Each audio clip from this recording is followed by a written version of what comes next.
Hi friends, welcome to my channel మా అత్త recipes. నేను మీ గౌతమి.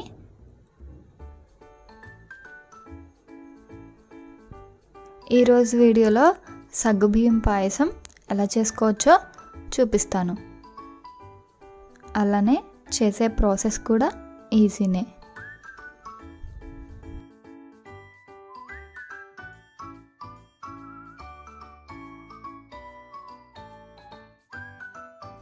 ఇప్పుడు ప్రాసెస్ ఏంటో చూద్దాం. ముందుగా ఒక చిన్న గిన్నె తీసుకొని ఇప్పుడు దీంట్లోకి 1 కప్పు వరకు సగ్గుబియ్యాన్ని వేసుకోవాలి.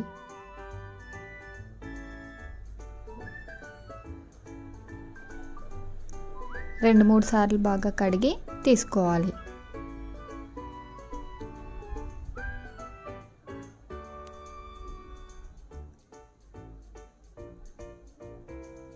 ఇప్పుడు దీనిలోకి 1 కప్ వరకు నీళ్ళని వేసుకోవాలి. మూత పెట్టి 2 గంటల పాటు నానబెట్టుకోవాలి.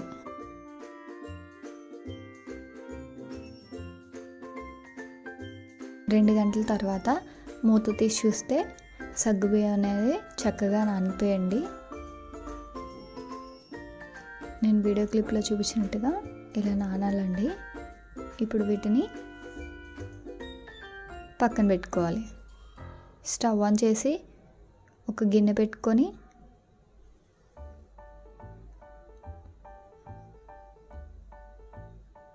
మనం ఏ కప్పుతో అయితే సగ్గుబియ్యం తీసుకున్నామో అదే కప్పుతో 2 కప్పుల వరకు బెల్లం తురుమును వేసుకోవాలి.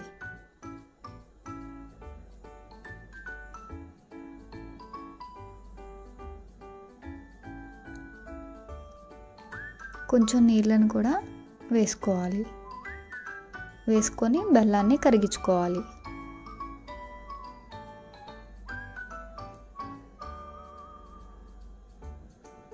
పాకం ఏమీ రావాల్సిన అవసరం లేదండి. బెల్లం కరిగితే సరిపోతుంది.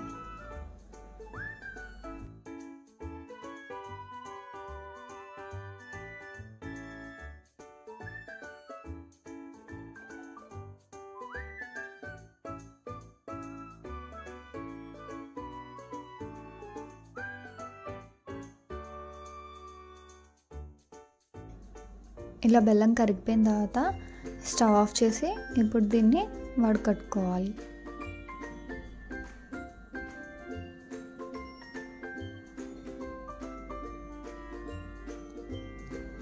ఇలా వడకట్టుకొని తీసుకోవాలి, పక్కన పెట్టుకోవాలి.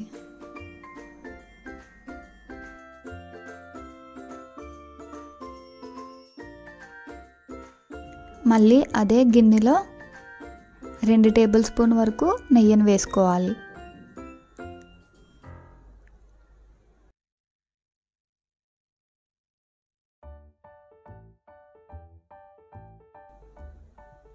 నెయ్యి వేడెక్కాక బాదం, జీడిపప్పు వేసుకొని ఫ్రై చేసుకోవాలి.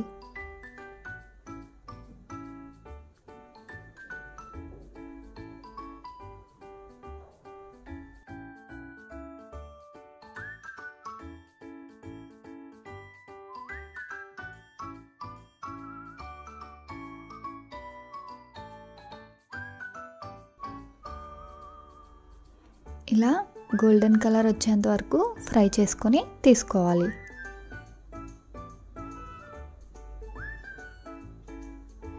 అదే నెయ్యిలో కిస్మిస్ని కూడా వేసుకొని ఫ్రై చేసుకోవాలి.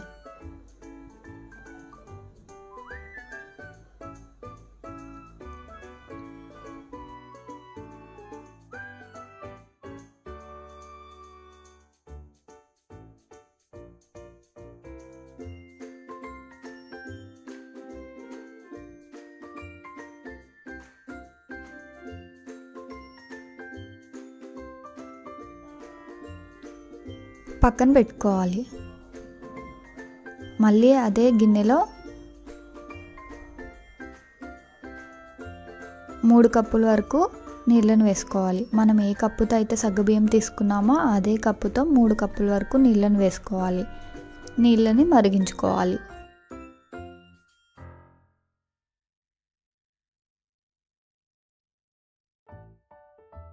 మంటని మీడియం ఫ్లేమ్లో పెట్టుకొని నీళ్ళను మరిగించుకోవాలి. నీళ్ళు మరగడం స్టార్ట్ అయిన తర్వాత మనం ముందుగా నానబెట్టుకొని పక్కన పెట్టుకున్న సగ్గుబియ్యాన్ని వేసుకొని ఉడికించుకోవాలి.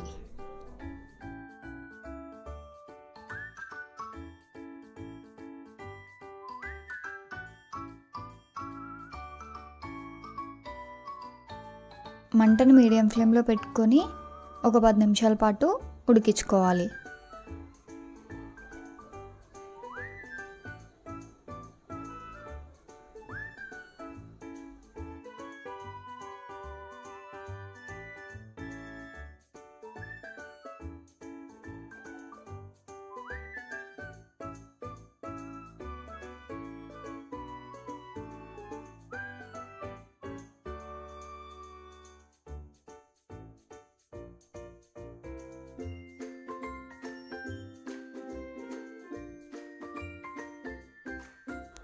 ఇక్కడ నేను వీడియో క్లిప్లో చూపించినట్టుగా ఉడికిస్తే సరిపోతుందండి. ఇప్పుడు దీంట్లోకి మనం ముందుగా వడకట్టుకొని పక్కన పెట్టుకున్న బెల్లం నీళ్ళని వేసుకోవాలి, కలుపుకోవాలి.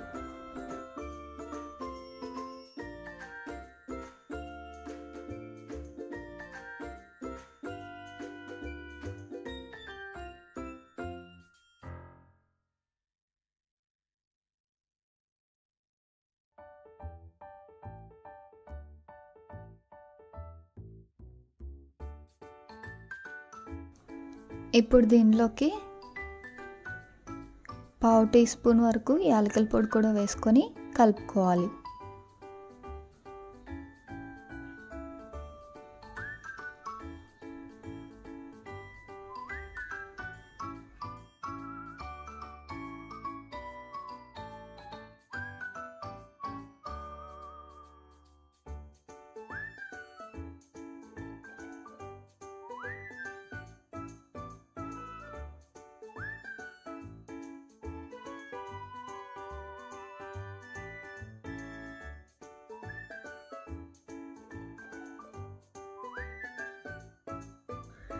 ముందుగా వేయించుకొని పక్కన పెట్టుకున్న డ్రై ఫ్రూట్స్ని కూడా వేసుకొని కలుపుకోవాలి.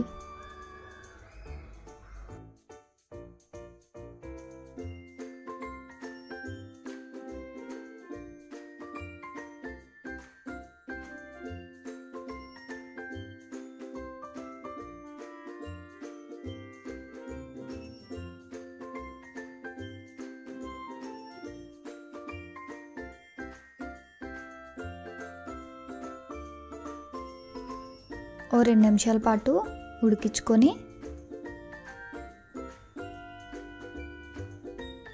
స్టవ్ ఆఫ్ చేసి పక్కకు దించుకోవాలి.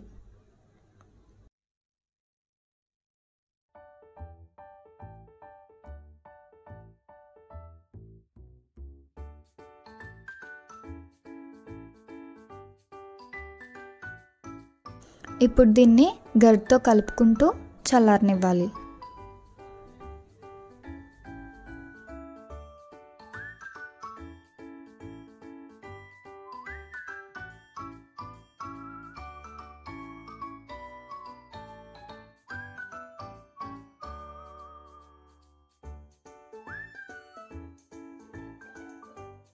ఇది కొంచెం చల్లారిన తర్వాత పాయసం కన్సిస్టెన్సీకి తగ్గట్టు పాలను వేసుకొని కలుపుకోవాలి. గోరువెచ్చటి పాలని ఒక్కొక్క కప్పు వేసుకుంటూ కలుపుకోవాలి.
ఇక్కడ నేను 4 కప్పుల వరకు పాలను వేసానండి.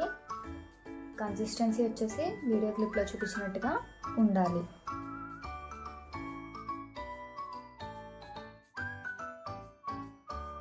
సగ్గుబియ్యం పాయసం రెడీ అయిపోయింది. ఈ రెసిపీని మీరు కూడా ఇంట్లో తప్పకుండా ట్రై చేయండి. పర్ఫెక్ట్గా కుదురుతుంది. సర్వ్ చేసుకుంటే ఎంతో టేస్టీ అయిన మన సగ్గుబియ్యం పాయసం రెడీ అయిపోయింది.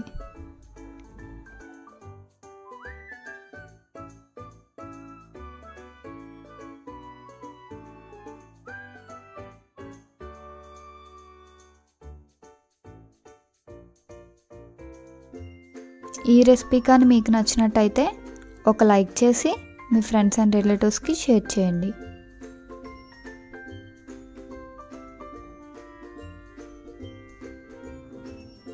మరిన్ని టేస్టీ సింప్లీ రెసిపీస్ కోసం మా ఛానల్ని సబ్స్క్రైబ్ చేయండి.